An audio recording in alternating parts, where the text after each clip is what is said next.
Well, as we've just been looking at a bit earlier, the Quad meeting, it's underway behind closed doors in Japan. Our political editor, Andrew Clennell, is live for us in Tokyo.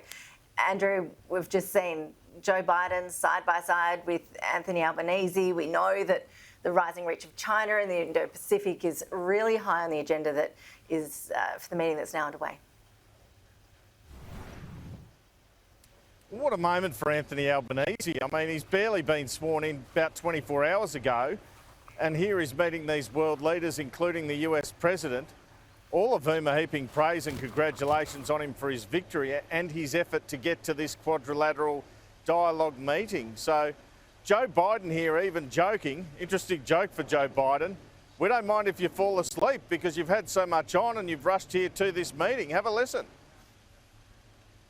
It's wonderful to be together with friends and at this transformative moment in the world. And we are at a transformative moment. That's what this is about, democracies versus autocracies, and we have to make sure we deliver.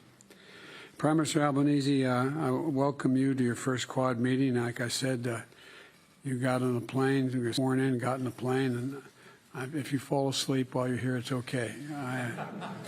Because I don't know how you're doing it, but it's really quite extraordinary. Just getting off the campaign trail as well.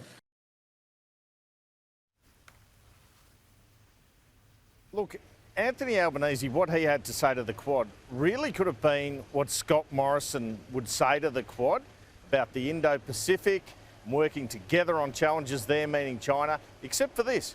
He mentioned the environment and he mentioned climate change. And then Joe Biden, who's big on action on climate change, as Boris Johnson indeed is in the UK, referenced what Albanese said in his remarks.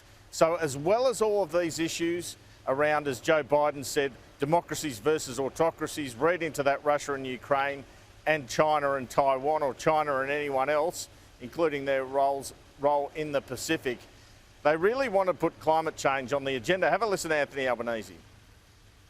My government will take ambitious action on climate change and increase our support to partners in the region as they work to address it, including with new finance.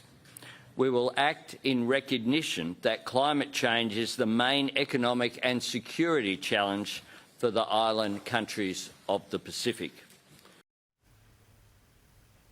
So the Foreign Minister Penny Wong met the US Secretary of State Anthony Blinken earlier. On the sideline, she told a couple of us on the record that the issue of China and the Solomon Islands had certainly come up in that meeting. No doubt Anthony Albanese, after this quadrilateral leaders meeting, will be asked about the Solomons, about China and Taiwan. And after that press conference we expect this afternoon, he'll have bilateral meetings with all three other leaders, starting with Joe Biden, Ash.